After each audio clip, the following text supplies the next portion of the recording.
Yeah. She struggles. Please. There's so much more. We don't need that kind of negativity. We don't receive that here. Yeah, she gets excited. She's like, she's like a real life fainting goat. It's amazing. God bless you. I don't know how you did cheer. It wasn't a thing then. That was before all of that. Yeah, so Well, I'm thank like, goodness, because she know. was not so nervous. and she's out. I would have felt so bad. Oh, I would have felt so bad. We'd be like,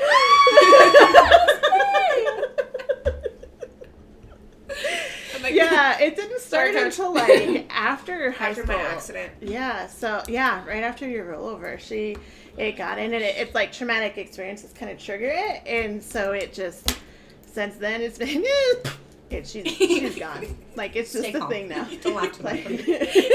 Which sucks because it's all we do. Yeah. Especially like at work, it's I was hard. gonna say at work, she's like, "All right, can somebody take the tree?" We're all like, "Let me grab you." Going down. Yep. Going down. Or she knows it. She's like, "Okay, I think I'm gonna faint."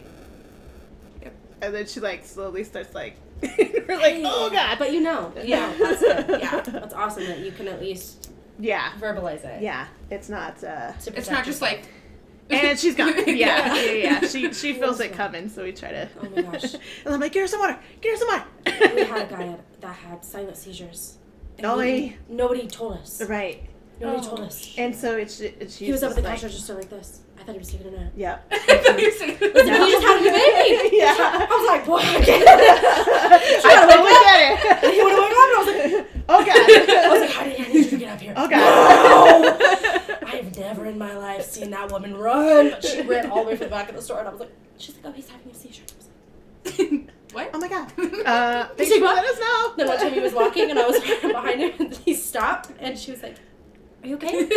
Okay, why did you stop? And I was like, oh, he's having a seizure. And I walked right up as he fell. I just was like, whoop. Yep. And I laid him down, and I was like, he's okay, but we need to call an ambulance. Yeah. My best friend has seizures.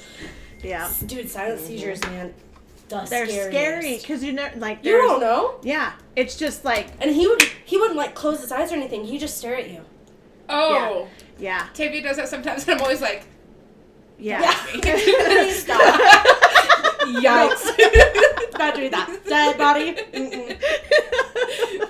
No, thank you. And then she was like, I thought you closed my eyes. Yeah, because you was looking at me too long. My soul is not for your eyeballs. Thank you. I can feel it.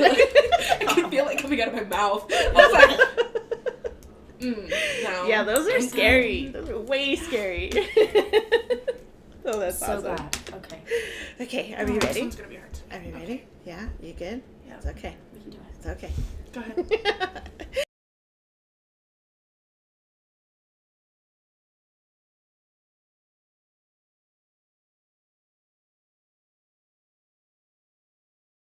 Hey everybody, thanks for coming to Smile Girl Don't Be Nervous. I am Juana, I'm the mom. And I'm Esperanza, I'm the daughter. And then we have a guest speaker today. This is Miss Seneca. Hi. Tell us a little bit about yourself. I don't have a lot to say. How do we know you? Tell us about yourself. So I met SP through Danielle, who's my best friend, coaching cheer. All the cheers. All the besties. All the cheer stuff. So I was a cheer coach at a different school, but Danielle and I helped each other a lot with each other's teams. So I got to know her team, she got to know my team. We had competitions together and all of that. So that's how I met her. And then when Danielle was like, her mom's doing this thing, she needs people, I was like, I'm on it. I got voluntold, We but got it. I'm on it. I am married to my high school sweetheart. I started dating him when I was 16, and we have 3 kids. My oldest turns 5 today. Yes. My youngest just turned 1 last month. My 18. Ooh. Yeah. Second, my middle kid is 3, but that was in June. Dang. It's a while ago. And I own my own business, Sinfully Beautiful. I'm a makeup artist in town.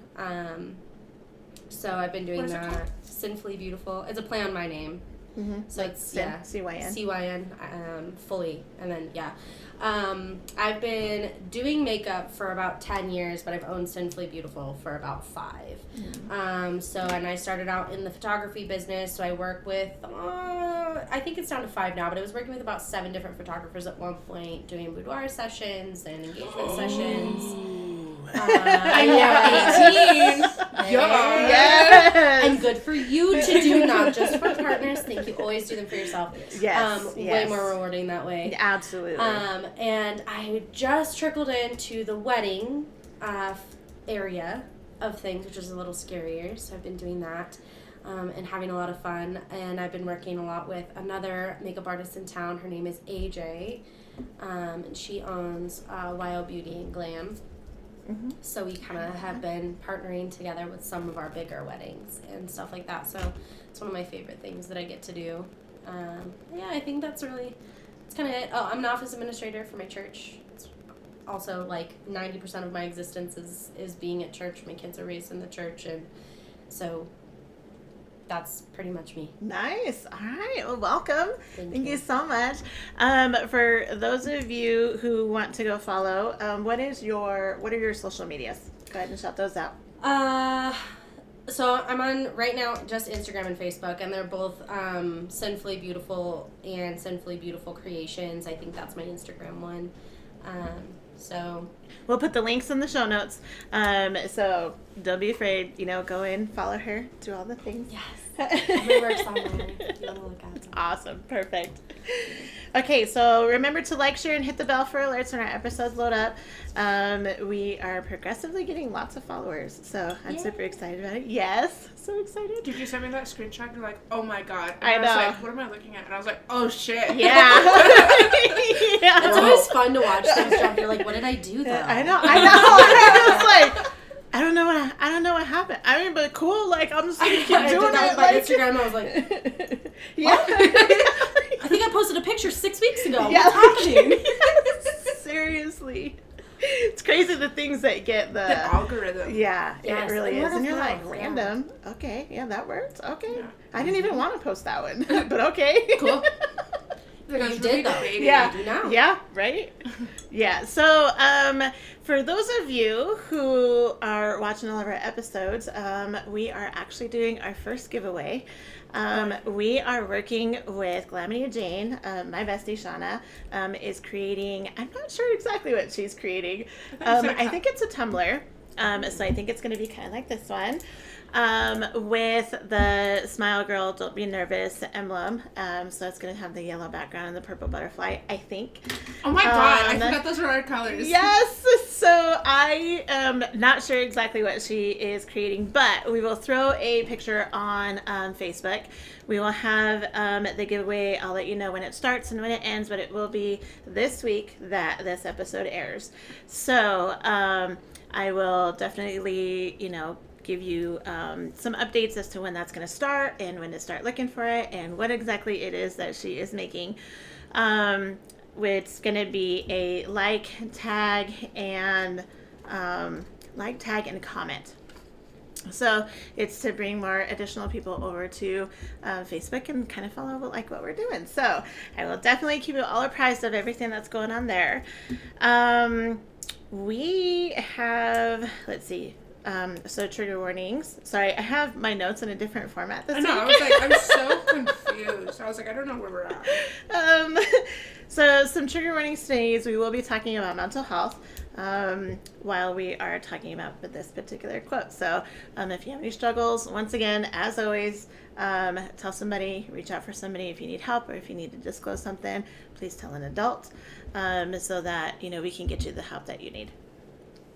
Oh, I'm sorry. Were you going to say something? Nope, I panicked. We're good. Go Okay. ahead. I fixed my own panic. Okay. Always nice when that happens. I heard it. Okay, so today's quote is from Betrayed. So we're still in book 2 from the House of Night series by PC and Kristen Cast. And this quote says, "The best part of beauty is that which no picture can express." So I look a little different today, and Mama looks a little bit different today. Because this particular episode, we're going to be talking about inner beauty and how makeup can be used as art therapy, which is so fitting since we have a makeup artist here. And I start school tomorrow. And you start school tomorrow. I'm so excited.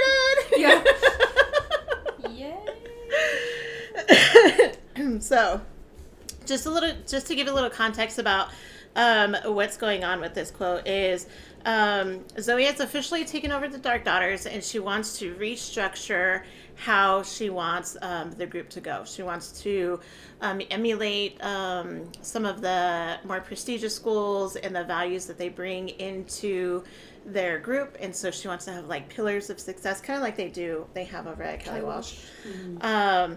And so she's researching to figure out, like, you know, what she wants and what she wants to bring to the school and how she wants the girls to act. So she's in the library doing research, and she runs into Lauren Blake, who is the vampire poet laureate. I can never say that together. Tongue twister.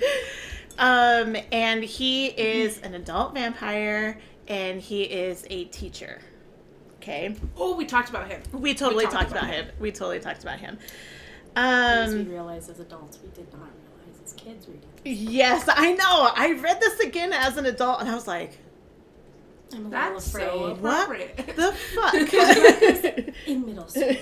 Yeah. And I was just like, I mean, like, yeah, she was getting it, right? And then I was like, She was getting it. I mean. And then Danielle was like, yeah, but he was a teacher. And I was like, ugh. Yeah. Like, it didn't register until I was an adult. Like. What do you mean? Yeah, right? And like, to go back to the beginnings, like, I mean, she's still 16. She still hasn't had her birthday yet. I'm sorry. Just those butterflies, aggressively like, assaulted your I'm so sorry. They constantly, like, they fill up everybody, so Yeah. I'm so sorry. It's okay. We love everybody here. My hands are so sweaty. So she's doing research in the library. Lauren Blake comes in, and she's telling him about how she wants the members to uphold 5 ideals representing the 5 elements. She rattles them off, and right after she's done rattling them off, he tells her this line and then starts, like, caressing her face. Okay, first of all, that's how you get punched. I was gonna say, it's a little creepy. I know. So once again, as an adult, I read this and I'm like, I have questions. what? So many questions. What the fuck is happening right now? What do you mean he caressed What do you your mean? face? Right? Caress is such a interesting choice. Yeah. So moving on from that, we'll have a whole nother discussion about that later. Oh, caress people. Yeah. Minors. No, it's weird. Yeah. Don't do that. Yeah. Don't make it weird. Don't make it scary. Totally. Especially creepy. minors. Yeah, especially minors. So the best part of beauty is that which no picture can express. Okay.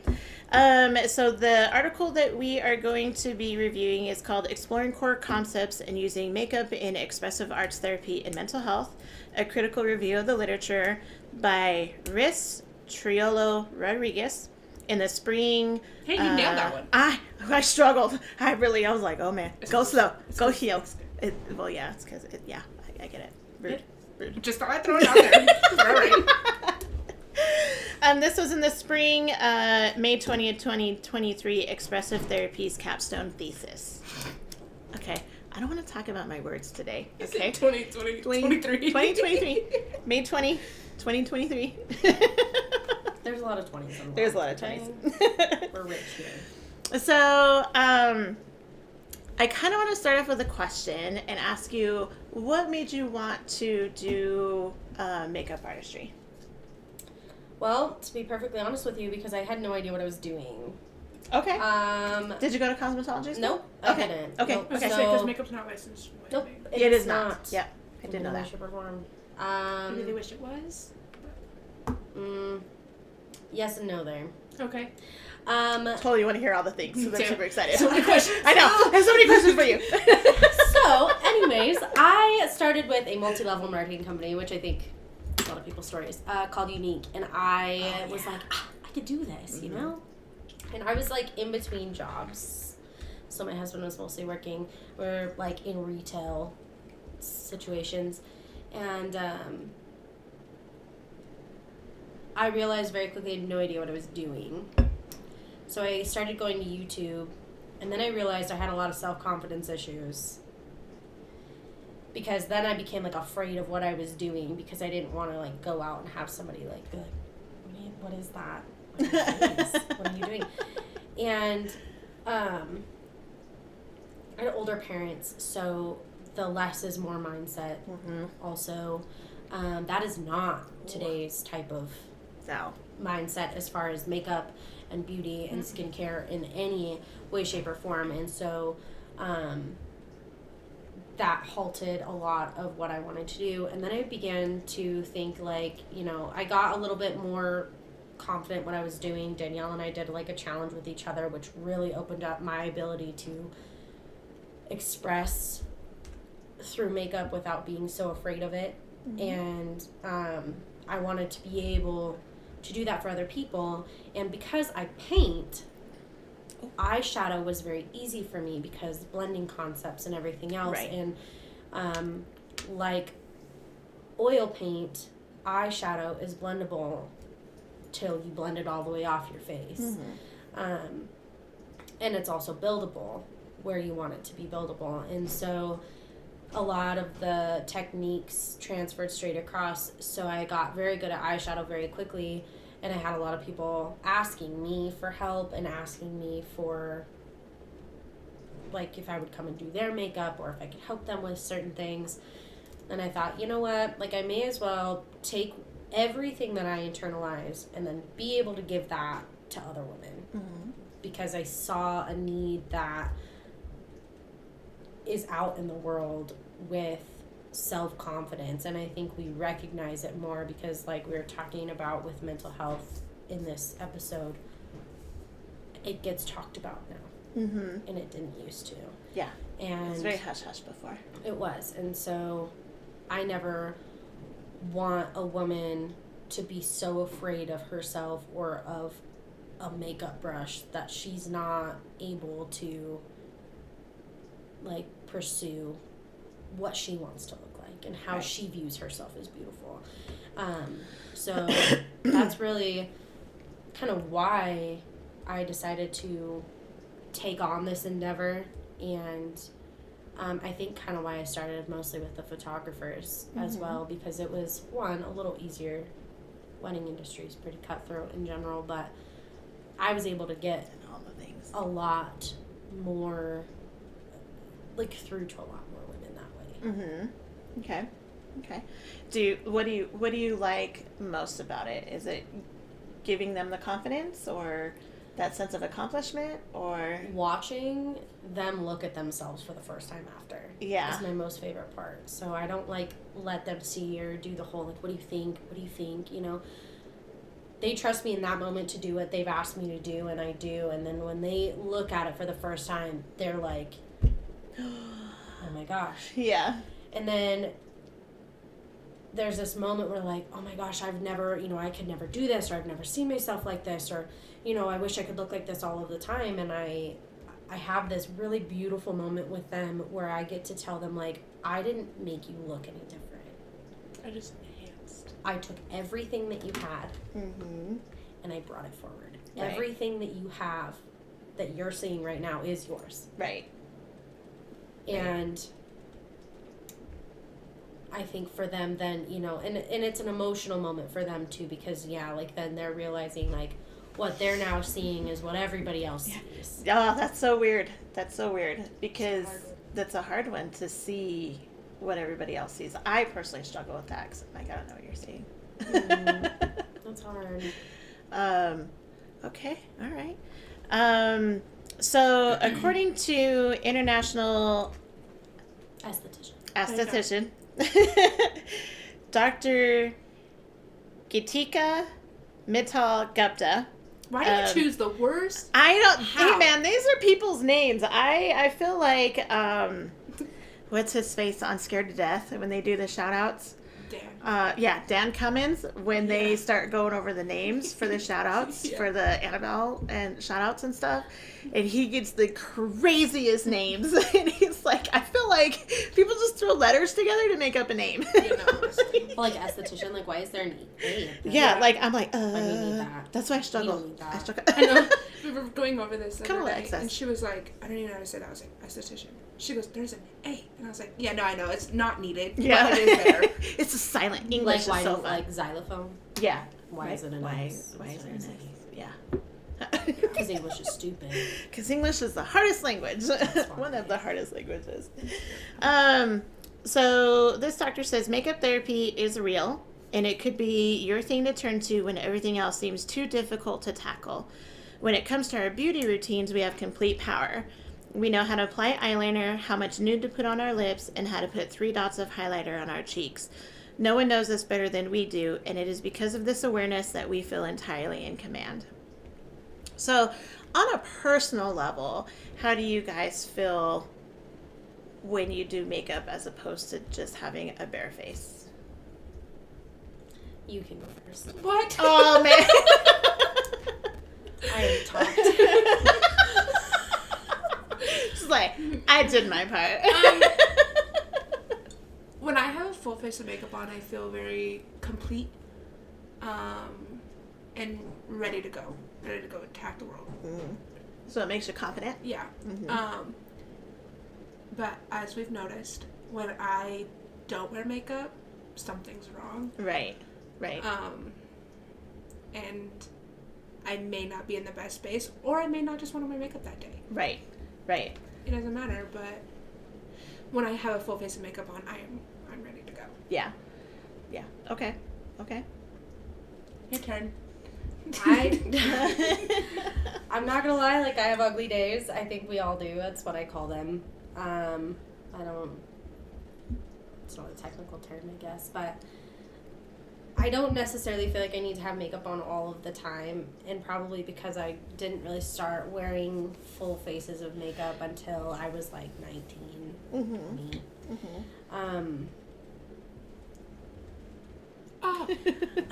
Anyways, I think makeup sometimes makes me feel a little better more like one day or the other, or like if I am wearing a specific outfit and I don't really feel very great in it, it's kind of like a trust of processing for me. But on a day-to-day basis, I don't know that I necessarily feel like I need to have it. Is it different between generations? Because I feel like we've got 3 different generations here. We do. Yeah. So do you feel, what am I asking? So like my generation, I come from the less is more. And the generation before mine is like, no red lipstick, like that's what hussies wear. That's what whores are wearing. You know? Dude. And you're like, Dude. but my outfit is red. But I just wanted a match. Not just my shoes. Dude, like, that day of the oil bowl, and my old best friend's grandma was like, she's a whore and she's evil. I'm like, Why? what do you mean? I'm like the sweetest person ever. What do you mean? She's Right. like, she wore red lipstick. I'm like, what? Are you serious? You're going to base my whole life off of my color of my lips? Yes. That's so ingrained. Yeah. And they had like magazines back then that told you what the trends were and what they meant.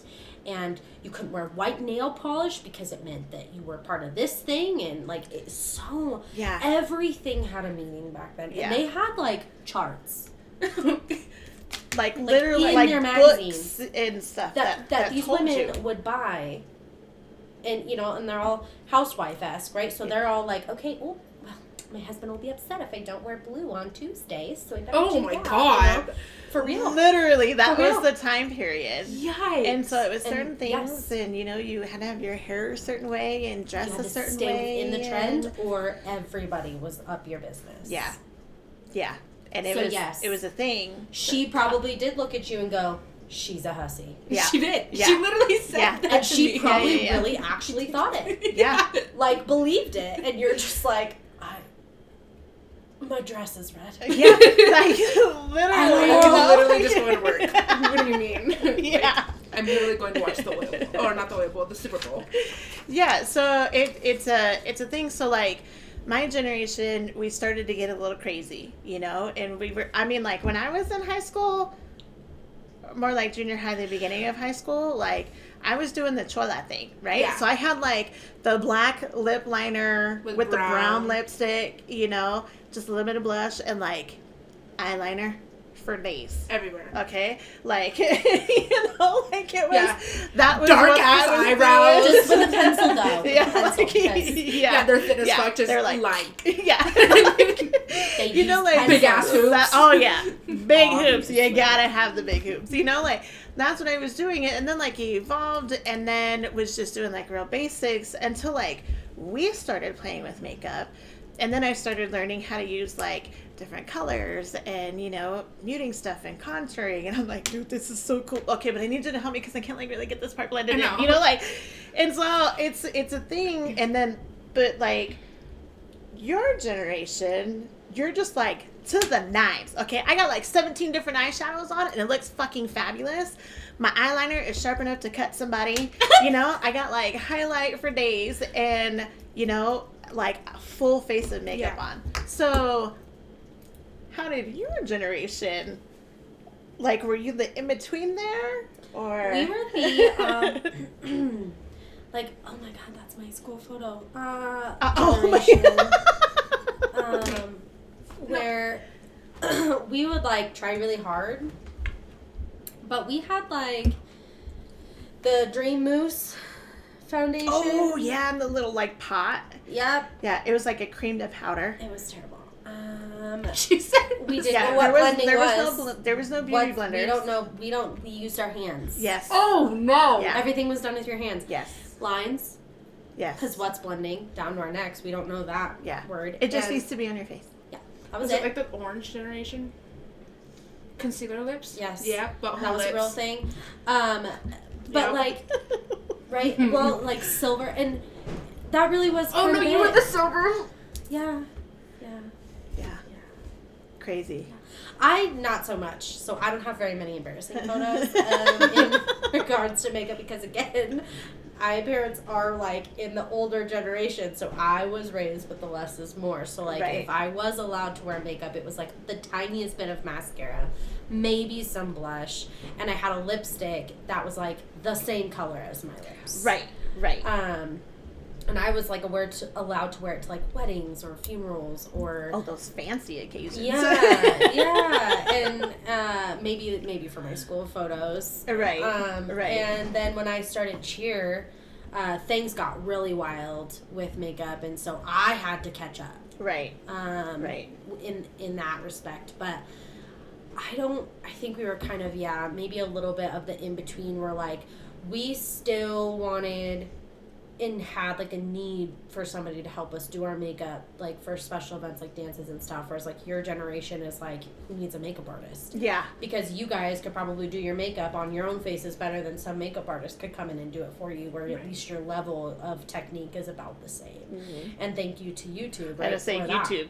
Because right, we have access to everything now, and it didn't occur to us back then to look at YouTube. We don't know. It wasn't a thing for us in my generation. We didn't and also have products all of this. products were different too, so you know the things that we have access to now, No.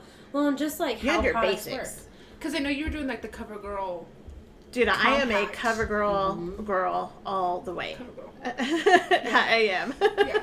I know you have like the compact. Uh-huh. I still have that compact. Love the smell of that compact. Yes. But it is so sheer. Yes. Mhm. No because limit. less is more. Yeah. You wanted it enough to blur and make your face look clean, pristine, because you wanted to look like a porcelain doll. Yes. But you didn't want it to be so heavy that up front they were like, oh my god, she's just wearing makeup. Oh. Yeah. See? So that's why it was as sheer as it was. We didn't have access to good quality products. Like, I'm not even kidding you. I don't know if you've ever seen the girl on Facebook or TikTok, but she's got blonde hair and she's got like the one Like clip of stitches? extensions. Oh my god, the orange! That's the orange girl! Yes! Yeah. That It's pot like of foundation, orange. that pot Yes. of foundation that she uses, and she goes, Yes. Yeah. That's real life. Oh, no. Yeah. And they Okay. still make that. They do. They still make it. They do. That is a travesty, but they still make it. That's a tragedy. I somebody.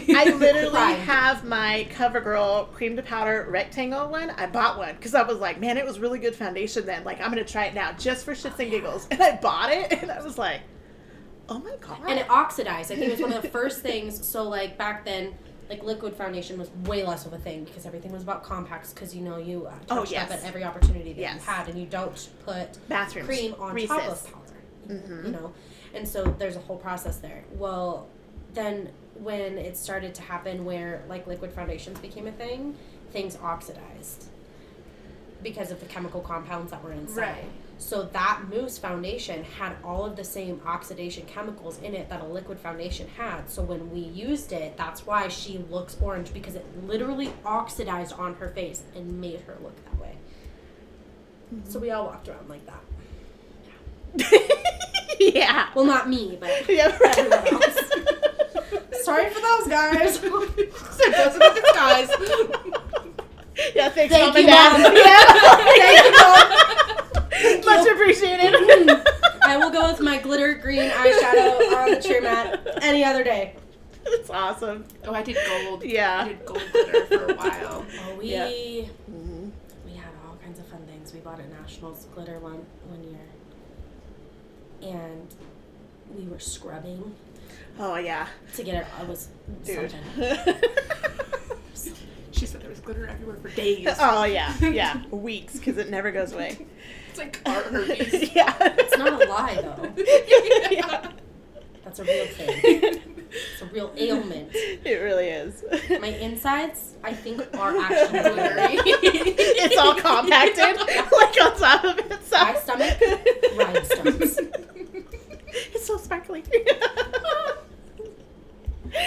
Alright, makeup can be more than just your outside appearance. It can be about regaining control over your life.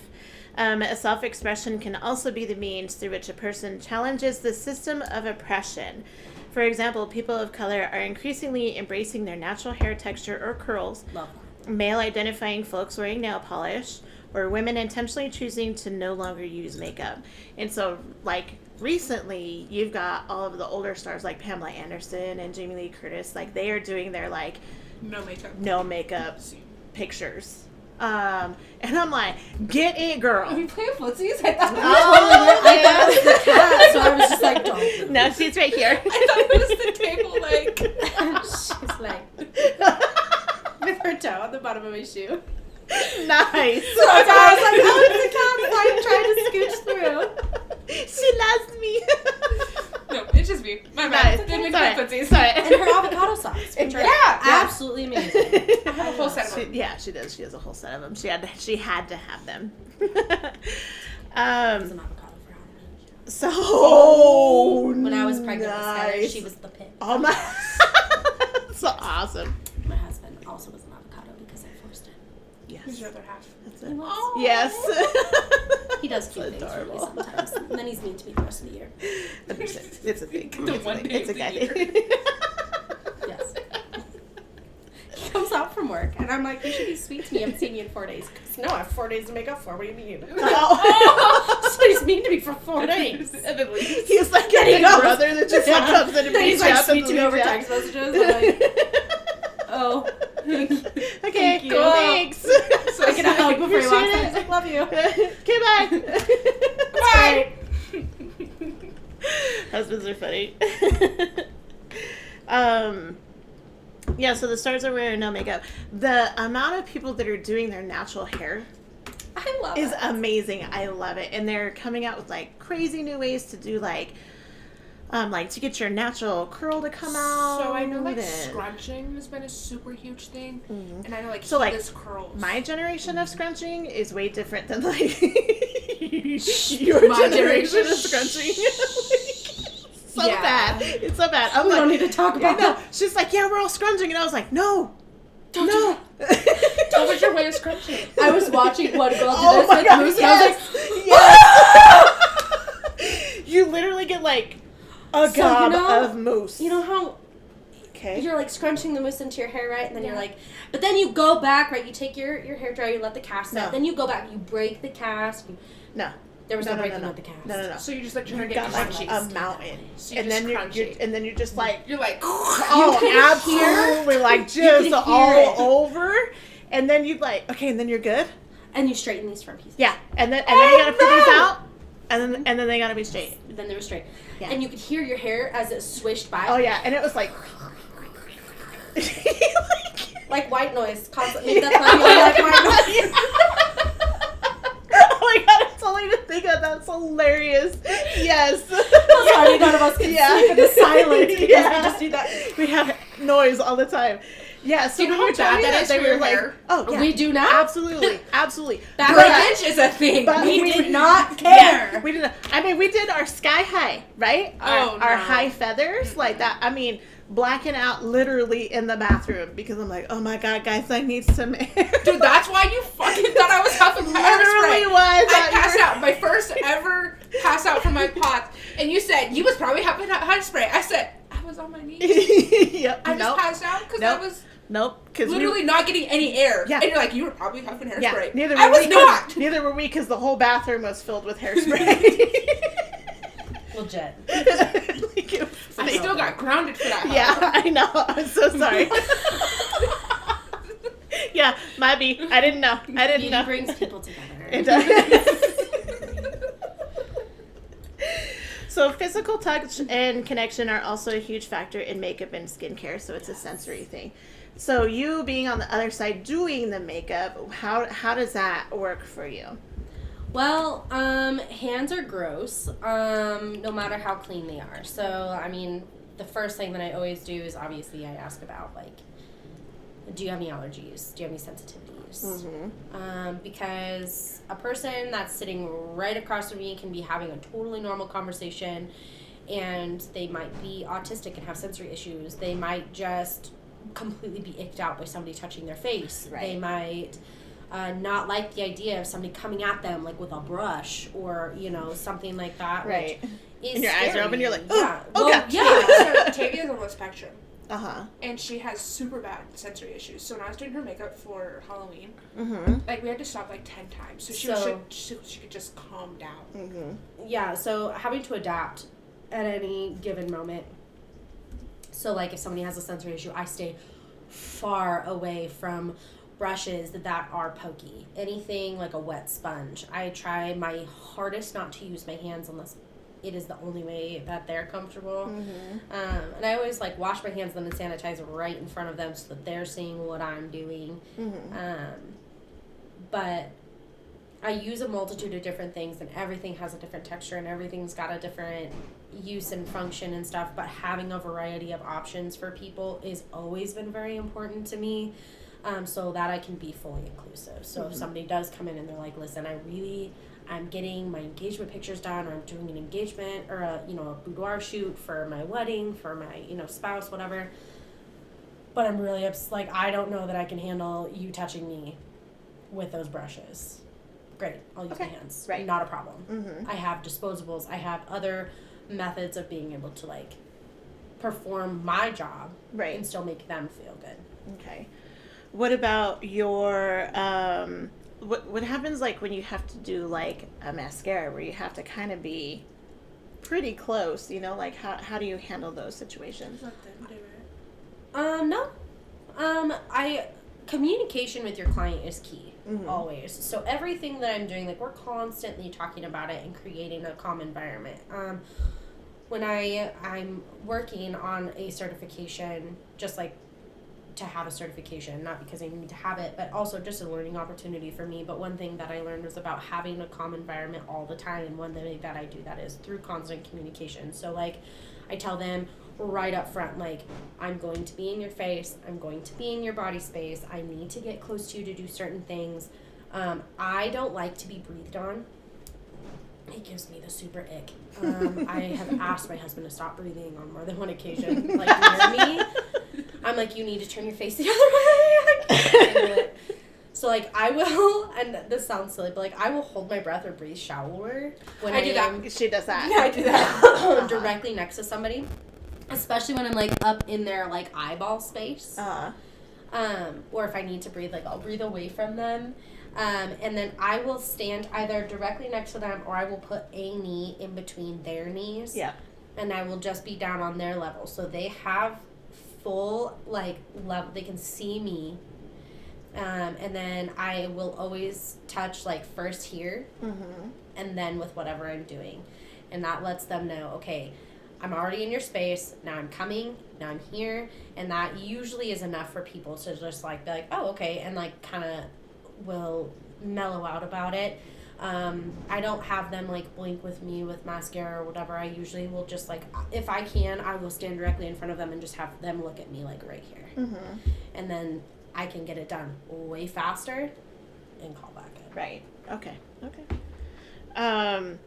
So I know we have a sensory issue when you're doing my eye makeup. Me or you? Because which one are we talking about? Because She's like, I don't have any sensory issues, but I'm coming at you with 18 brushes. No, she doesn't because she's like, okay, no, so I... And I'm like, Mama, I have contacts in. Okay. Damn, girl. Like, that is my eyeball. Like, the eyeshadow goes on my eyelid, though. It doesn't... It's not my cornea, please. Okay, no, here's the And thing. she's like, oh, my bad. Okay. Oh, my bad. Whoops. It's fine. You're fine. You can still see, right? You're fine. Just blink a couple of times. She's like, can you blink? And I'm all, oh, God. You're fine. Okay, so, but, like, here's the thing. Like, you're already so rough on your eyes. I'm so rough with my whole face. Yeah. It's horrible. Okay, so then when I'm like, using... it's bad. When I'm using a blending brush, and I'm, like, just going in circles, doing my windshield wiper motions, and you're like, bro, like, that hurts. And I'm like, you use a cleaning cloth on your face. But her level of aggression with her own face is different because her textile, like sensory stuff with, like, to herself is going to be different than somebody else doing it to her. And it's weird. It's how, like, our brain chemistry. It's weird. Right? Like, yeah. Like you can do something to your own self, mm-hmm. and you're totally fine with it. But as soon as somebody else does it, you're like, what are you doing? Yeah. Right? And when your brain is like, oh, it needs to be soft and gentle, and then she feels anything more than soft and gentle, and her brain's like, ah! She's killing me! But then she goes in and to wipe it off, and she's like, oh, right. And you're like, what is happening? It's because to herself, she trusts her own body to know its limits. That was the actual footage of me cleaning my face, by the way. I do that in the shower. And then I'm like this. My eyes. Dude, I'm always like... Yeah, and I'm like... My husband in the shower is just like... to my own hands, and I'm like... He's like, did you get it all done? I don't know, do I still have stuff? Can you see anything? Is there anything left? I know, they're still black. Oh, man. Yeah. But you trust your body. You know your body's limits. Like, you can't bite your own pinky, right? But it's the same amount of pressure you would bite a carrot. But your body goes, we can't do that. That's our body.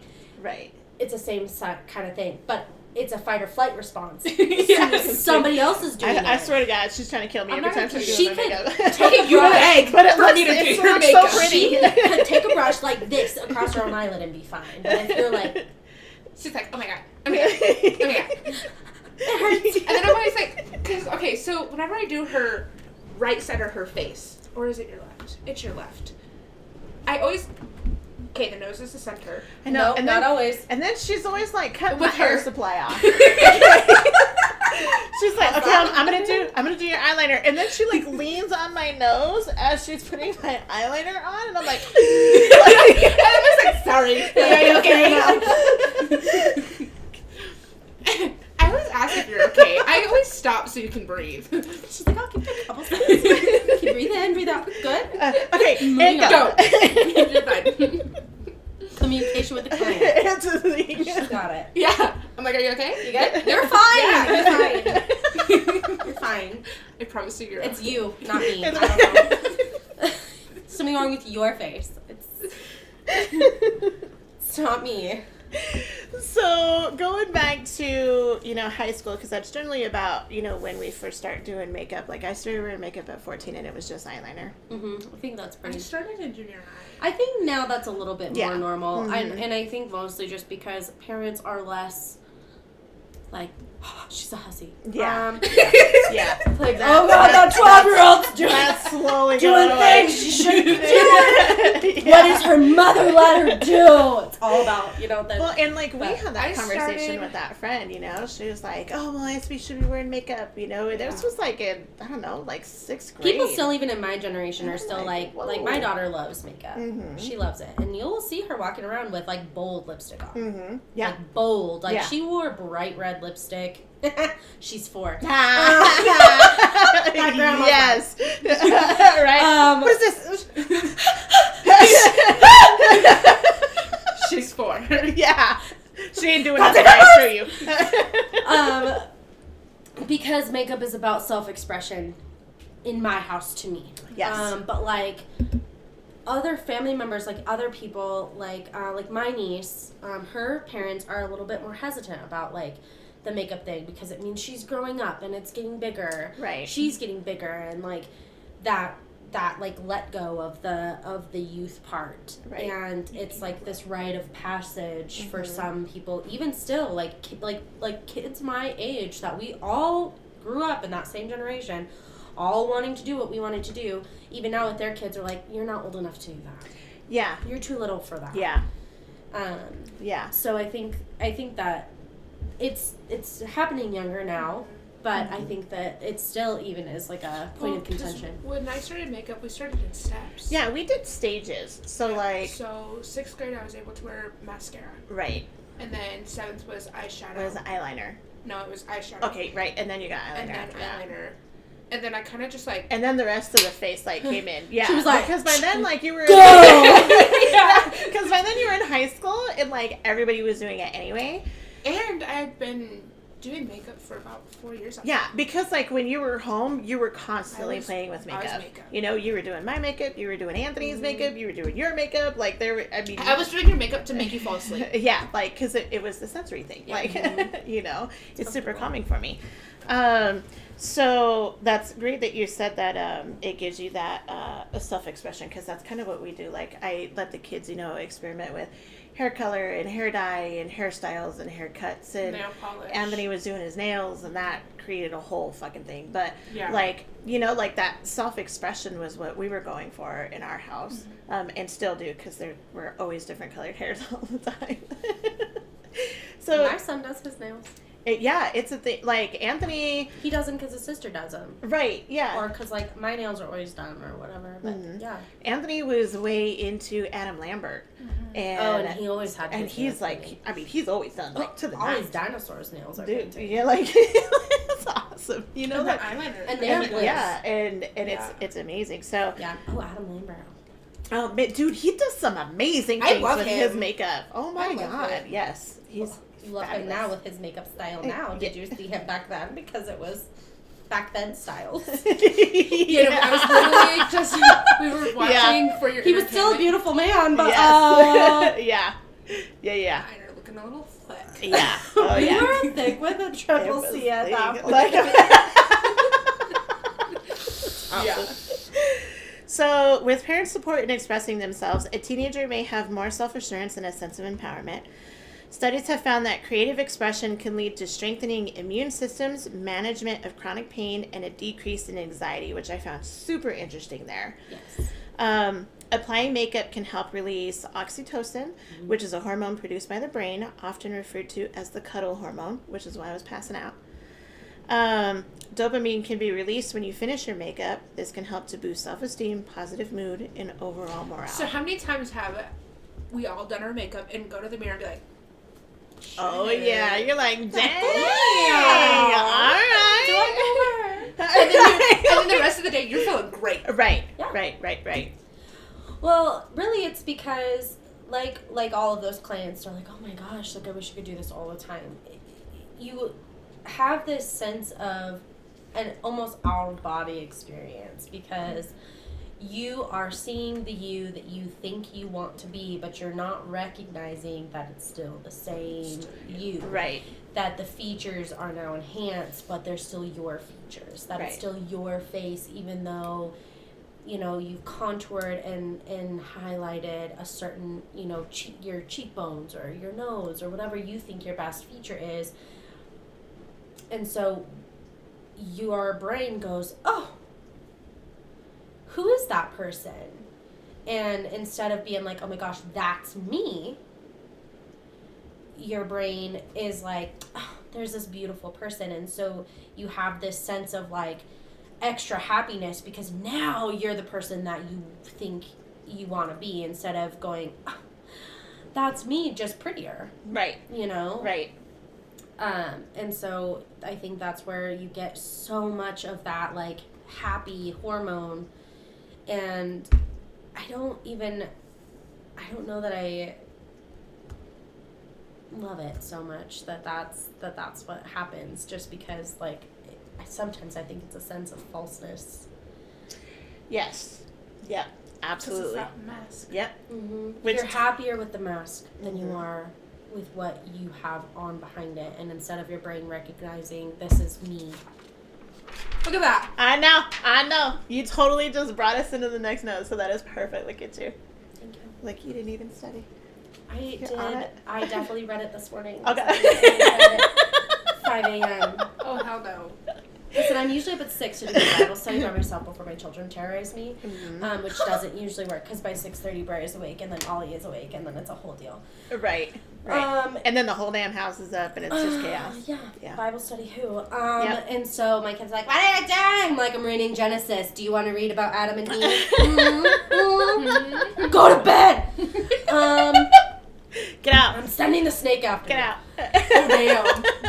Go. Yeah.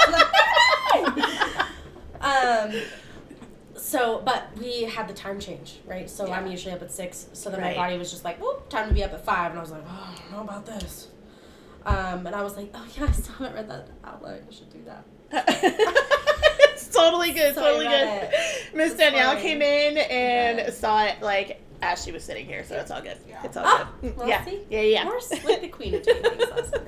And the lighting is crazy because of the time change, so apologize for the lighting. We'll see what Anthony can do to fix that. So that segues us into the next part of the act of taking off makeup or de-rolling. I kind of threw my papers. So. Is just good job. You're gonna fall. Which is why I didn't continue. I was like, maybe don't do that. And That's too here we exciting. go. Stop it. So the act of You're certified. right. Just give her a second. Just give her a second. She'll My come out. husband is at home till 4, but he's sleeping. So My bad. So We're still playing bits.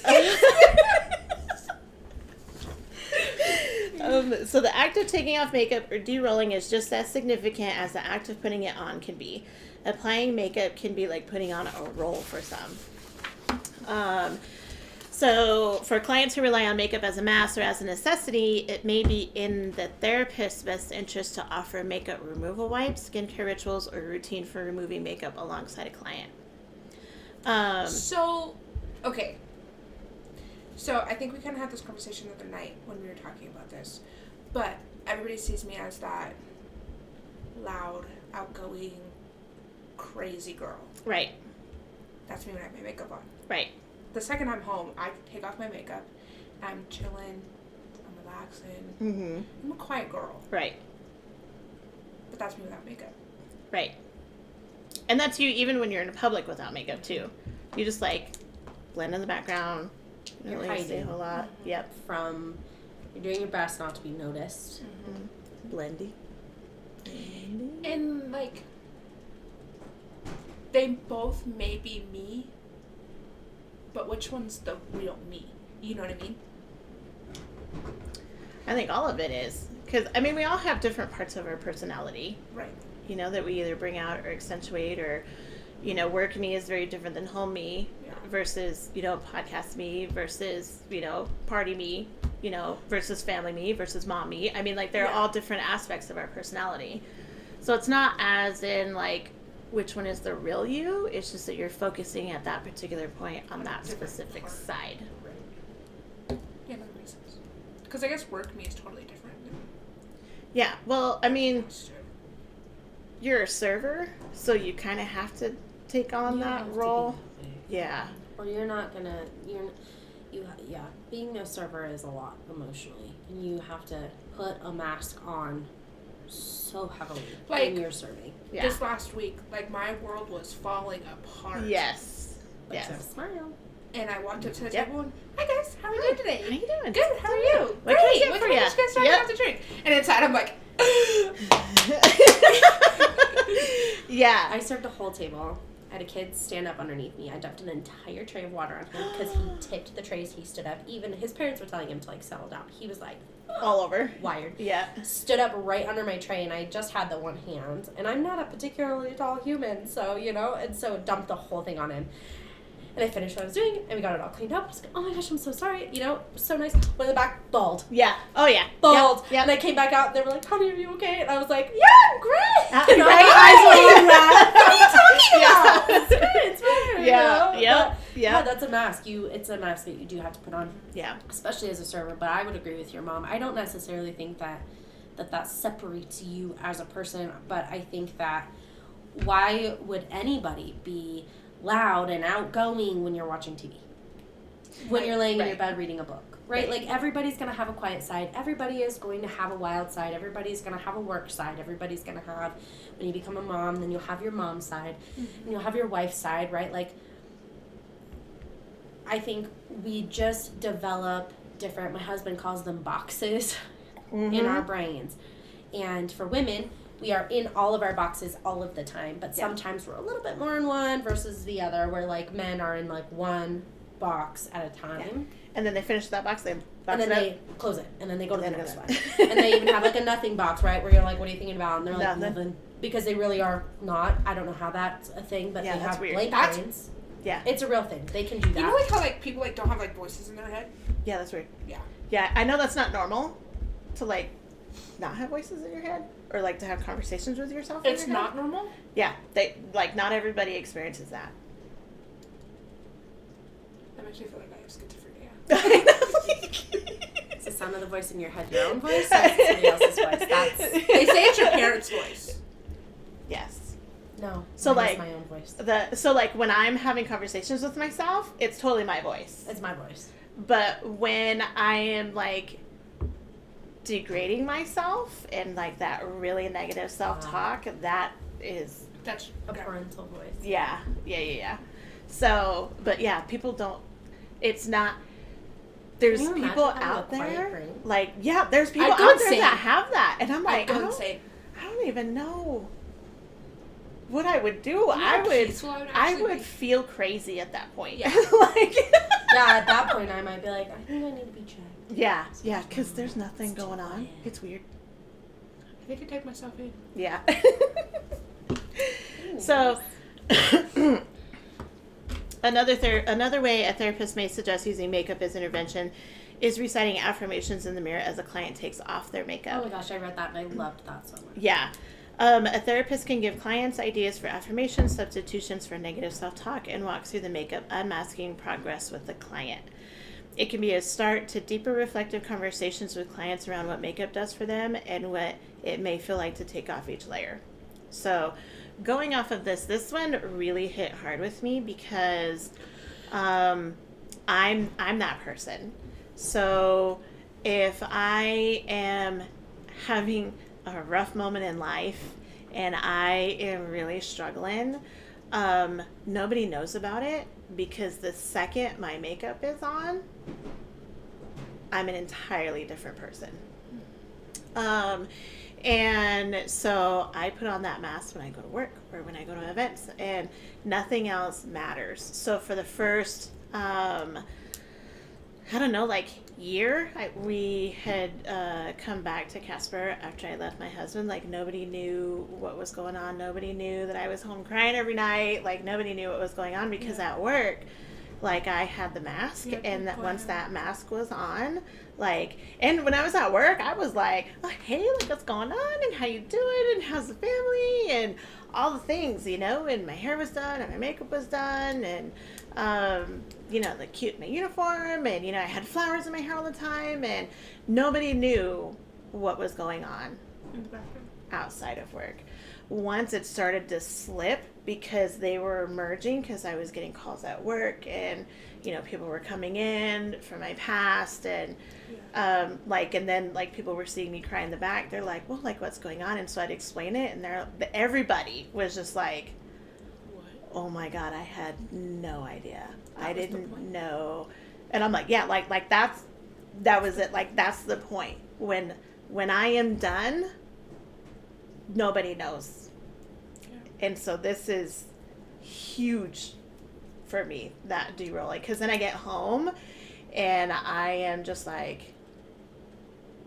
crying or a mess or trying to work through or just trying to process or, just trying to be for a minute. And it's hard. I had an ex that broke up with me for that. He was like, when I first saw you, you were confident and you were beautiful and, you acted like you owned the world and you are not that person. And that was hard to hear.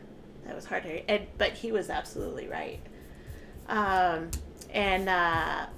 That's a struggle for me. And so I take an effort to not have, I do the in-between. So when I go to work now, I have an entirely different job, so I'm not serving anymore. But when I go to work now, I'm basics. And my basics are concealer, mascara, a small bit of eyeliner because I need the wing, and super light lashes, and a little bit of blush and a lip color, and that's it. And I don't retouch up anything. That's it. And what I look like at the end of the day, I'm like, oh God, okay. Well, she moved. Yeah. Well, that lash isn't attached anymore. Nobody noticed anything. Dang. Nice. And all I have on is lip liner. That's great. Dude, nobody could have said anything. Where's the bob I attached? Anybody got some lash glue, please? Will that re-sticky it? Please re-sticky it. I've done that a lot. Yeah, we've all done it. We're good. We're good. Yeah. It's fine. It's all wet and cold. Yeah. Just shove it together. That was yeah, then you're just stick it. Yeah, we're good. We're good. Just 1 more hour. Just do 1 more hour. So I read that and I was like, oh man, so other people do that too. That's amazing. I think that's a lot more common than you think, honestly. I don't get to be, I love that they're calling these people therapists too. I don't get to be on the other end of watching these people take stuff off. Mm-hmm. I've had some heartbreak where I've watched people sleep in it and wear it the next day. Oh my God, that is so horrible. Bad for their skin, but the reality behind it is they wanted it to last as long as possible. Yeah. And so I don't get to be as much on the other end of that, I'll tell them okay, I'm going to use a waterproof mascara on you. You can use, don't use coconut oil. Make sure you're using olive oil or something that will basically reconstitute it, make it back into a liquid form, and then you can just wipe it off a lot easier. Don't, scrub anything and stuff like that. But never getting the ability to be on the other end. Of taking it all off after. Yeah, you don't realize my job is so big on one side, but my job should also be big on the other side of it as well. Right. And I think this is so common for people, for women specifically, is everybody wants to hide behind something. Yeah. Hair, makeup. It's something. Clothes. It's your clothes. It's your hobbies. It's your whatever, because everybody feels like they need to protect themselves. And I think because now we're all out there due to social media and everything else. And so what is there left to hide? And now you have to be this person that you are on social media, and you've got all these filters and you've got all this stuff, and we have access to so much more now. And so it's a lot harder to just kind of hide. Right. Keep yourself covered up and be able to keep your secrets and be allowed to keep your secrets and not have everybody going, oh my gosh, what's the matter? God, that was my life. Yeah. It's hard. I think sometimes it makes it harder. I try not to ask unless, I notice, like, there's a very obvious issue. Like, can I help you? Right. Do you need comfort? Do you need a solution? Right. What can I do? Do you need me to walk away from you right now? Right. Right. But we don't really get the opportunity to cover much. Yeah. I don't think. And so, utilizing, our makeup, our clothes, our nails, our hair. Mm-hmm. Yeah, it's a real big, it's that security blanket, that, okay, I'm good, nobody knows. And that could be anything from heartbreak to physical abuse to, struggling with depression or whatever. I mean, it just hides everything, Yes, it does.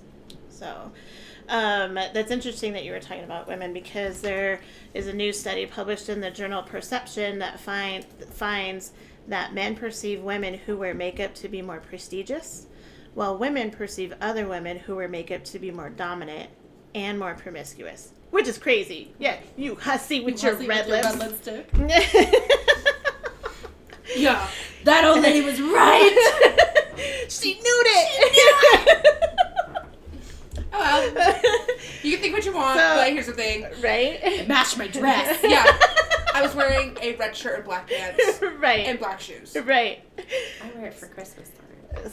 Yeah, right? Yeah. So I find this interesting that men perceive women who wear makeup to be more prestigious, because there are a lot of men that I've come across that are just like, oh, she wears way too much makeup. And I'm like, okay, first of all, she's got false lashes on. What do you mean? yeah, like, you don't get to say that she has too much, because she gets to wear whatever she wants. So I tell Let's start guys there. that all the time. They're like, you wear too much makeup. Okay, I'm wearing this for me, not you. Thank you. I didn't ask for your opinion, though. Yeah. Right. Yeah, But- I think that's very interesting. Honestly, it kind of surprises me a little bit. About which part? Just the fact that they find women to be more prestigious. Yeah. And does that come from, like, back in the day, because not everybody could afford makeup? Like, that was an upper class thing? Or, like, what is that? Where does that come from? I wish they would have given more background on this. Can you tell me what prestigious means? Prestigious Fair is question. like that's a great question. Prestigious, if I remember correctly, because I don't have anything in front of me to totally verify that. Prestigious is like regal, more upstanding. Those super Like upper class. like CEO of a company kind of thing. They would be like the untouchable. Yeah. Like that's what you aspire to be. Right. Type of person. Like, yeah. Like the Cindy Crawfords, the... Yeah. Because I know, okay, so I only know, like, from my generation, and I like generation things are, like, huge. I don't know that anybody knows who Cindy Crawford is. I'm so sorry. Who would be somebody that you would know? Kim Kardashian. Zendaya. Okay, yes. Like prestigious, like, up. Yeah. So I know, like, guys nowadays are, like, mascara is all you get to wear. All you get to wear? Sorry. Yes. And you know many guys I've told to fuck off. Yeah. Because I even told you about this guy that I was talking to that was like, you don't get to buy those palettes because you don't need them. Yeah. I think you bought 3 that day. I did. Yeah. You're like, I don't buy 7. I didn't come in here with the budget. Yeah. But your attitude has a race to Thank it. you. Absolutely. Yeah. And you know, like, most girls nowadays are mascara only. And so I walk in there full face of makeup. Yeah, and right. I'm not going to say I totally changed, but the whole dynamic of makeup changed in that school. I started wearing fake lashes, false lashes, and more girls started wearing it more, and I was like, okay. And then I started doing winged liner, and then it became more popular, and I was like, let's see how far we can take this. You were going to school with like a full face of makeup every day. Mm-hmm. You were, yeah. All it takes is one person to show enough confidence that another girl can go, if she can do it, I can do it. Right. And if they're going to accept it while she's doing it, right, then they're going to accept me while I'm doing it. And then it takes 2, and then there's 7, and then there's 15, and then there's 20,000 of them, you know, and then you've got a whole school doing it. And it's a herd mentality, and I think women are always looking to women to go, what is she doing? Can I do that? She's got the confidence to do it, so why can't I have the confidence to do it? But I think the men are going to be looking for the women that are meeker, quieter, because the ones that come in that are dressed to the nines, we know how to do our hair, we have our makeup, it's on point, we are the ones that look and appear to be completely untouchable. And that's why that surprised me a little bit, because when you guys are talking about like, oh, these guys are like, oh, you've got too much makeup on. You know why? Because you are to them perceived to be a higher level than they think they can handle, than they think that like, they're like, oh my gosh, like she's above me. She's off my level. So I need to bring her down. That makes sense. To meet me. Yeah, that makes sense. Because I can't have somebody that is above me. Right. I need to be above them, because it is that male mentality of needing to dominate their female and, you know, being the head of the house and wanting to be in charge of, you know, 1950s mentality, right? Like the husbands dictated everything in the home and the women did what they were told. Well, now women are taking over our own lives and we're doing all of that. And so now these boys are like, I can't meet you.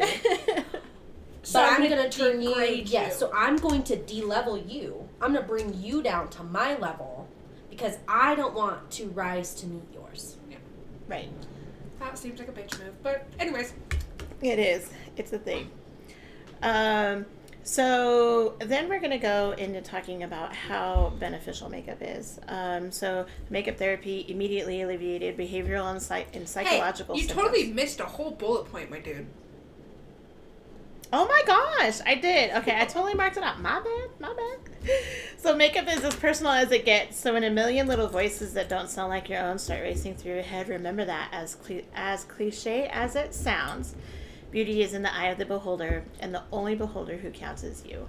And that goes to exactly what you were saying, you know, like that confidence and, you know, you do what you do because you do in your damn game, you know. And I remember like the first time I wore false lashes, I was getting ready to go to a Christmas party at Sanford's for your ex-husband's work. Yeah, Christmas party. Yeah. And I remember it was like, can you help me with these? And then I started off like super simple lashes, tiny, and I was like, okay, yeah, no, like this is great. And I just kept getting bolder and bolder and bolder. And like now my lashes are like, my natural lashes are like, right. And people are like, dude, you have caterpillars? And I'm like, no. Shut up. Okay? I didn't ask. Yeah. So you don't. Thanks. Yeah. Are you wearing them? No? Okay. Not for your eyeballs? Shut up. Not your opinion. Yep. I definitely think that makeup is so personal. Absolutely. Absolutely. Not anybody's the same. Mm-hmm. Even if you have the same race and same, you know, hair color, same eyes, you know, like that person is going to do it differently than this person. And that person's going to feel better, you know, versus what this person is going to wear. Yeah, I don't think that. I think makeup should be played with. Like, you have to figure out what your own style is and what you want. And how you see things. Yeah. You know, how you see colors. Like, you know, I tell my clients all the time, you can hand me something, but what you're going to see is pink, I might see as brown. And what I might see as brown, you might see as purple. And I know that sounds weird. Eyeshadow shades are not always the same as what's in the pan. Yeah. You know. Yeah, we do it. We have difficulties, like, even with lip colors, because what may be purple on me is a clear gloss on her. Yeah. And she's like, dude, I'm black. And I'm like, no, you're not black. I'm like, I swear. Your tones are just a little bit different than mine. It's just because I'm so dark, isn't it? Right? Like, well, but everybody sees color differently as well. Yeah. Right? And, like, I'll have people come to me, they'll send me a picture, and they'll be like, oh, I just love the pinks in this. And I'm like, none of that is pink. That's all brown. Yeah. You know, and like it has to be in my contract too. Like you have to understand that this is with like whatever I see, whatever colors I see from the picture that you're sending me. Like I'll do it to the best of my ability, but just understand like it's not going to be exact because I don't see things the way that you see things. Right. And plus skin tones are different, so it's going to show up different. And it shows up differently. You know, colors are always different. Danielle and I actually had that with a lipstick that we did that challenge with, and it was gray. It didn't dry gray. It dried blue. Oh, I've seen that. Yeah. It was weird. It was like a NYX lipstick. It was one of their like liquid lipstick things or whatever, and it was darker on me than it was on her, but it straight up was blue. And I was just like, what is going on? Yeah. What is happening? It's just, you know, and so makeup cannot be anything other than personal, I think, because no two makeup will ever be the same. Right.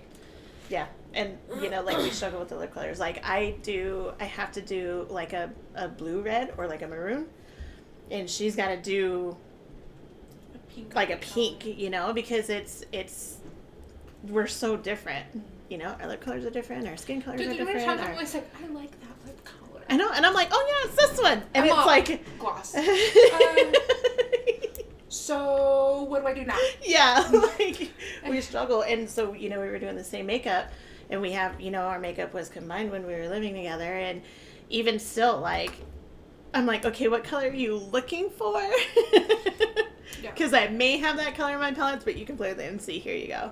So, makeup therapy immediately alleviated behavioral and psychological symptoms of dementia in female dementia patients. 3 months of makeup therapy prevented the further cognitive decline of dementia patients, which I thought was amazing. Like, that is fabulous. Well, it's well known that when somebody has dementia, they go spiral into depression. Right. Because they're forgetting their family. They're forgetting their own memories. They're forgetting who they are. They're, you know, and it's a sad thing to watch. I can't imagine going through it on either end. But when you have that oxytocin constantly going through you and you're always feeling good and you're always feeling happy and things like that, it's going to halt stuff because when you are in a state of depression, things deteriorate. Like even people who are depressed who don't have dementia, their brain can start to deteriorate.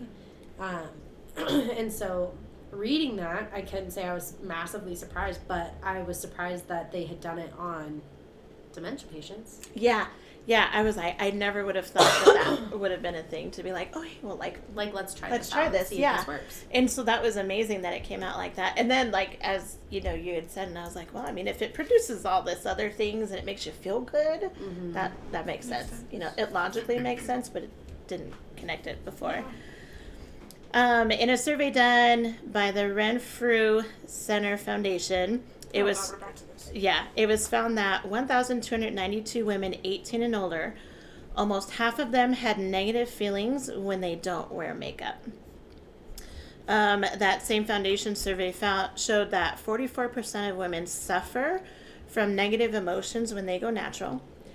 16% of women felt unattractive, 14% felt self-conscious, and 14% felt like without wearing makeup, they were naked as though something was missing.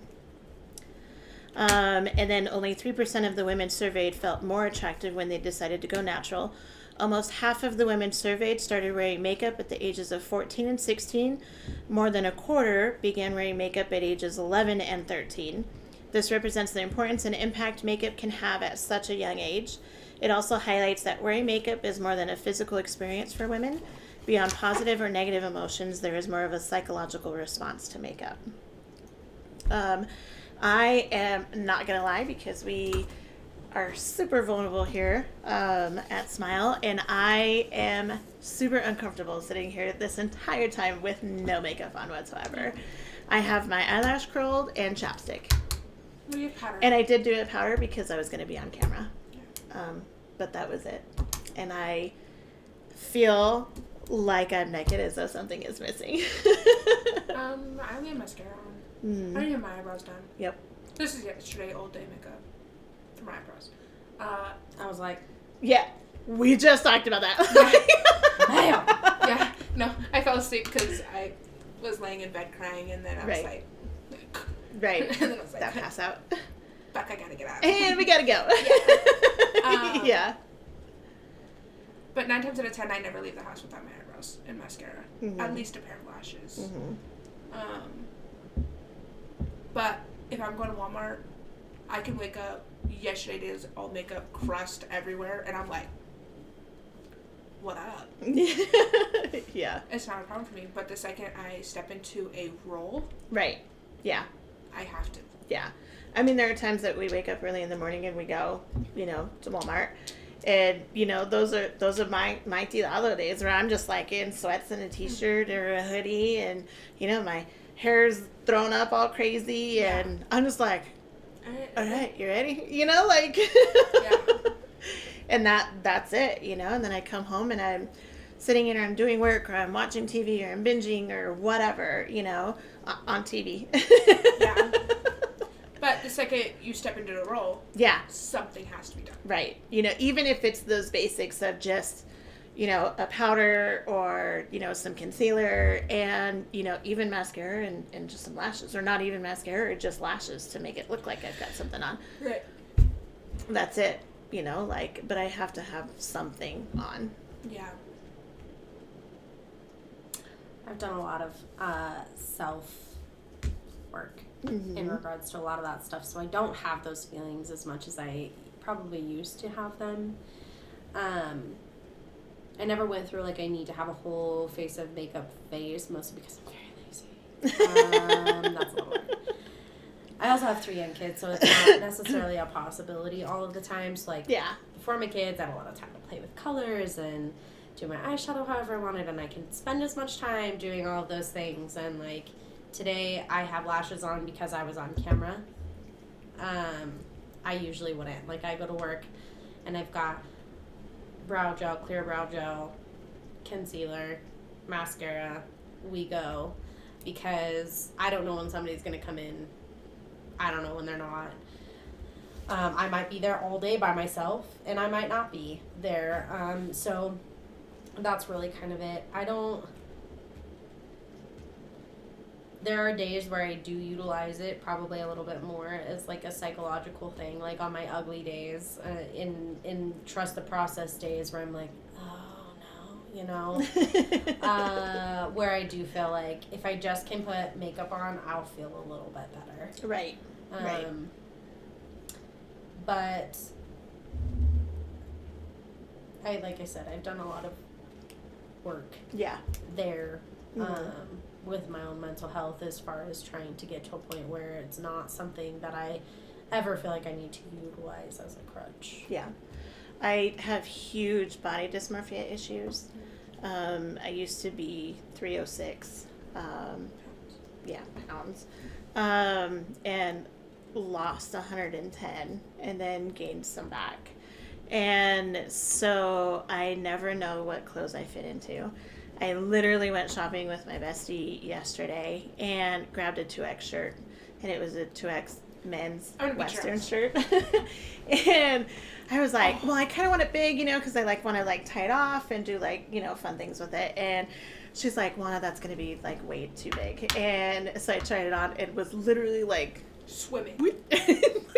Yeah. And I was like, okay, well, I'm going to try an extra large. And she's like, I think you need a medium. Because how many times have we gone shopping and you're in the plus size? I immediately go to the plus size section. And how many times have I slapped your hand? Yep. Or pushed you out and she's dragging me to the other side of the store. Yeah. Because that's just where your brain goes. Where I go, and so it's a struggle for me to see and understand that when I look in the mirror, I'm not the 306 me.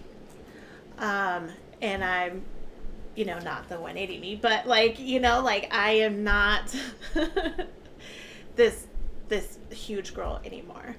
And so that is a struggle for me. So I feel more confident when I'm able to do, the contour, and I feel like, I look like my face is thinner. And so that's a real struggle for me. It's a real struggle for me, and I am working through that in counseling. Counseling is good. Everybody. Counseling is amazing. And I, like we worked through those things. I had to buy a full-length mirror because I haven't owned a mirror since the kids were super teeny tiny. And if we did, it was in our own room. Yep, because it was just not something that I wanted to see. And so learning how to sit and look at myself in a mirror and be okay with what I'm seeing is hard. It's so hard. Well, you're also fighting with your background at that point because... Yes. Because I come from a very, very Mexican background. Yeah. And so as a Mexican girl, you are to be the show of the house. And you are to be the show of your husband. Mm-hmm. And so no matter where you're at, if you're with your husband, and of course I married a guy from the South, which love men from the South, but sometimes they have some crazy expectations, and so we weren't allowed to leave the house without, being done and being dressed and, all of those things. So that's cultural. It is very cultural, and so it's hard. And it got to the point where, like, it wasn't just affecting us as a family. Right. It was affecting everybody else around us. Yep. Mm-hmm.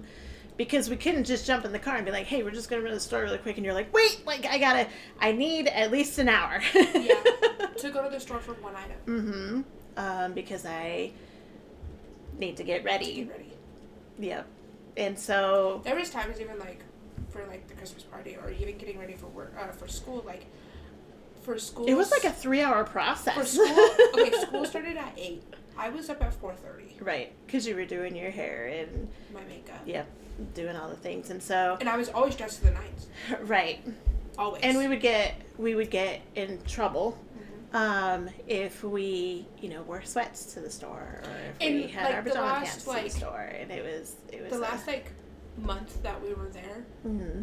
I kind of gave up at that point. So I was wearing slippers to school every day. Yeah, you were. Those slippers were you were totally rebellious. Yeah. And so, lots of culture plays into that. And so that created a lot of self-talk. And then, being trained by my bio mom, you are nothing if you're not pretty. Mm-hmm. And she's old school Mexican mom, and she's still very much like that. She has her hair done and she does her makeup before she leaves. And, that older generation where you have to do those things. Even going to see her, I make sure I'm at least put together. Because then you're like, oh, well, why are you wearing this? And your clothes are too big, and what is going on here? Yeah. And you didn't even brush your hair today, yeah. And it's a yep. onslaught of things. Yeah, it definitely creates a lot of negative self-imagery. And it's not even your own negative self-imagery. It's everybody else's negative self-imagery. And then you internalize it because you're like, well, if everybody around me is saying these things, then they must be true. And that's not it. I grew up in foster care, but I thankfully did have, a mom that, even though she was old school, mm-hmm. I think for the most part, she tried to encourage me. Yeah. There were still some things the whole V-neck thing. Yeah. It was a thing. Yeah. Yep. Gotta be the crew neck. Yeah. Had to cover your butt type stuff, but. That was a big thing when I was little too. Yeah. That was Grandma's thing. Now I'm not as oh, Mom, that was so dumb. I'm like, well, maybe that wasn't so bad. Right. Because now I don't have any crazy pictures there. Nobody. Right, yeah. Nobody has any proof. Nobody knows nothing. Nobody knows. Wasn't me. I don't know. Yeah. Yeah. The craziest picture you saw was what Danielle shared with you. That was. She's so funny. To see that. She's so funny. It was not fabulous. I had a lot of necklaces on. Yeah, it's not great. It's okay. It's okay. We all have those crazy pictures. That's for sure. Yeah. So what do you guys think about the quote in itself? Do you agree? Do you disagree? About the best part of beauty is that which no picture can express. I think every person has amazing aspects about them, and it's not always everything that you can see. So we damn Words. Take 2. Stroke. We used to have this like poster in the girls' locker room at Centennial, and it said, "An ugly personality can ruin a pretty face." Absolutely. Oh yeah, you can be the most beautiful person in the room, and you can be the ugliest person in the room at the same time. Yeah. If your internal self is uglier than your external self, you will always be the ugliest person in the room. Mm-hmm. And a lot of times, like with masking, they think that, well, just because I'm physically pretty on the outside, that's good enough. Or it gives me an excuse to be nasty to others. Yeah. We don't like those posts. We don't like those. So many times I'm like, oh my god, your makeup looks great. Thanks. All right, now I think it looks like trash. Yeah. Well, now I think your whole self is ugly. So thank you for that. Yeah. Yeah. And that was one thing, and I think that was something that my mom picked up from her mom, is always your beauty comes from inside. It really does. And make sure that the inside of you is the part that shines out. Mm-hmm. Because that will come through everything else. Right. Always worrying about inner beauty. That was something that it took me a really long time, and really until I think I was an adult, to fully be able to grasp and understand is, what does inner beauty actually mean? Because when you're a kid, you're just like, oh, whatever, mom. But yeah, you're like me because you're my mom. Yeah, like you have to say that. Yeah. Yeah. Oh, okay, mom. Yeah. Yeah. But for reals, it really is that your inside self is what you need to be the most concerned about, because makeup is just stuff. Yeah. It wipes off at the end of the day. Yep. And nothing about it is permanent. And I think that's something that people need to internalize a little bit. I don't even like the tattooed makeup. Yeah, even the permanent's not permanent because you have to get it redone. No, I mean, you still have to get it redone. You know what I mean? And I don't like it because it leaves you can't you change in that it. role. Yeah. Every second of the day. Mm-hmm. Yeah, and for some people, it's a convenience thing. Or I don't know how to do my eyebrows, but I'd like to have them done all the time. Right. Or I'd like to have them done, but I just don't have the skill set. There are some good uses, I think, for permanent makeup. But yeah, I don't know. Like you said, at the end of the day, it's not forever, and what are you left with? Yeah. Yep. Once everything comes off, you're left with yourself. Every time. Every day, all the time. Mm-hmm. And you have to be right with what you have. And all those people that are close with you, that's what they know. They see you in those times where you're home and you're just hanging, and in your worst times where you're crying and you're a mess and you're alma cosa. Mm-hmm. Like, they see you in all of those times, and they still think you're beautiful. Do you know how many times Tavia has looked at me with no makeup? She's like, "Oh, you're so pretty." Right. And I'm like, thanks. What do you want? You're like, maybe we don't need to talk about that. Yeah. But your inner circle does see you. Your husband sees you, your significant other sees you, and they think you're beautiful no matter what. And it's because of those things. It's because of that inner beauty. They know your soul. They know who you are. That sparkle. Yep. Mm-hmm. And a lot of it comes from you, and when you're not in those right headspaces and you are having a hard time struggling, dealing with yourself and seeing those things that what everybody else sees, and having to rewire your brain is difficult.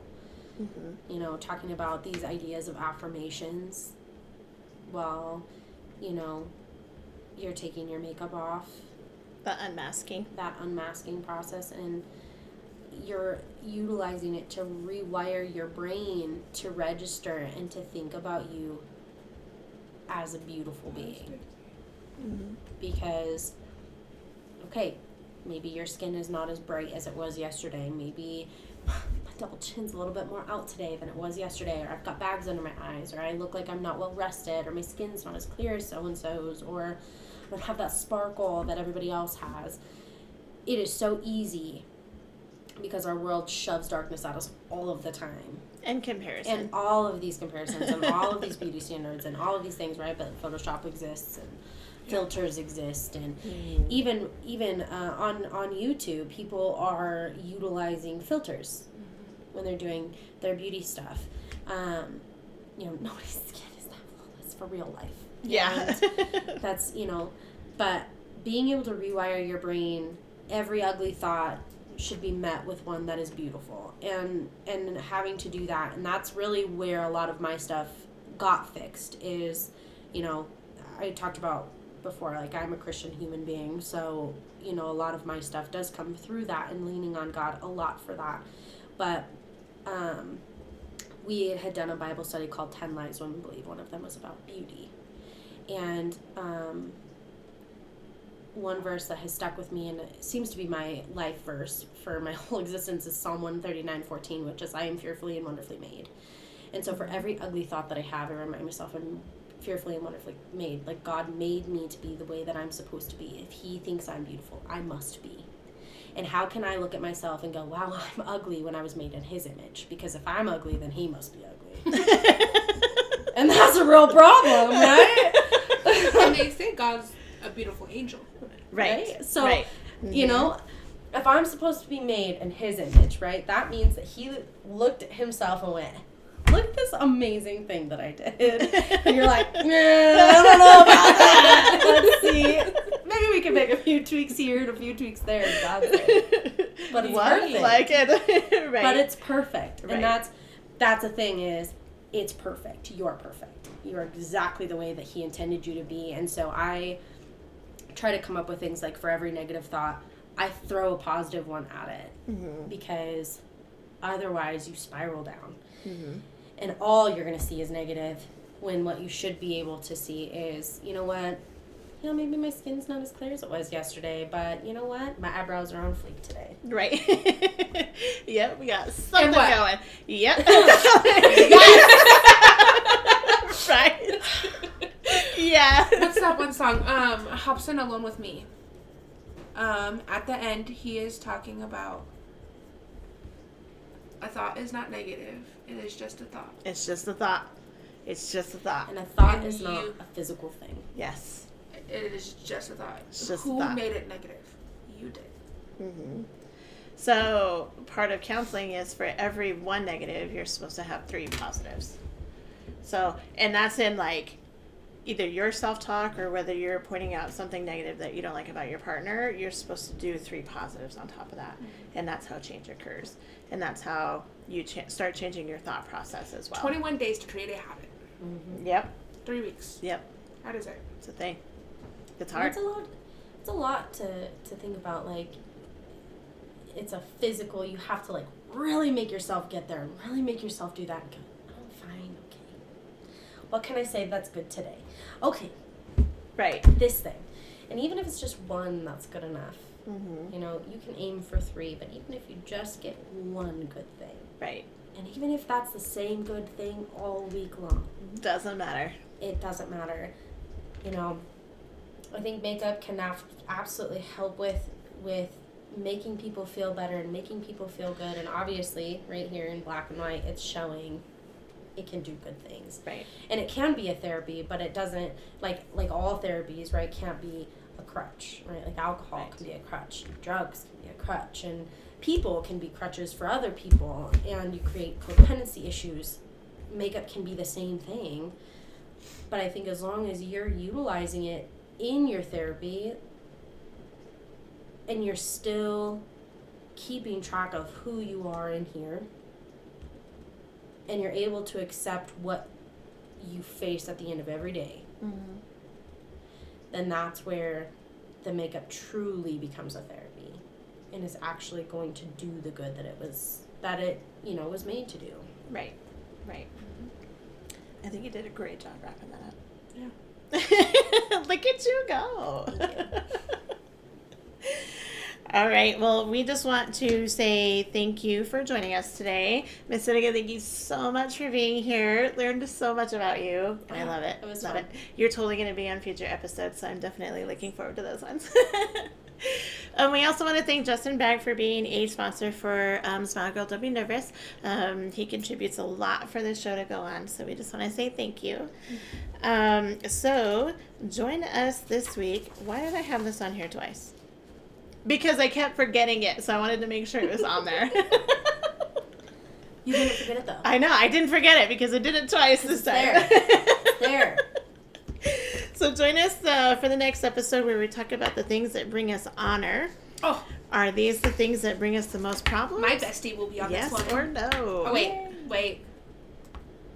Is she? No, I think this one's just us. Or is I think Terry? this next one is just us. No, Terry is on 12. Okay. Yep. So it's just us. So you have to deal with just us. But come see us anyway. Wonderful. All right. Of course, if you have any questions, comments, concerns, please email or message on YouTube or any of our social media sites. We have Facebook, TikTok, Instagram. That's it. I think that's it. Yep. Our email is smilegirldon'tbenervous@gmail.com. Reach out to us, message us on YouTube, all the things. So thank you so much for being here today. Don't forget about the giveaway. Keep watching the Facebook page. Miss Sitica's Sinfully Beautiful logo and website are going to be down below. So go follow her, show her some love. So thanks for being here, and we appreciate you. We will see you next week. All right. Bye. Bye.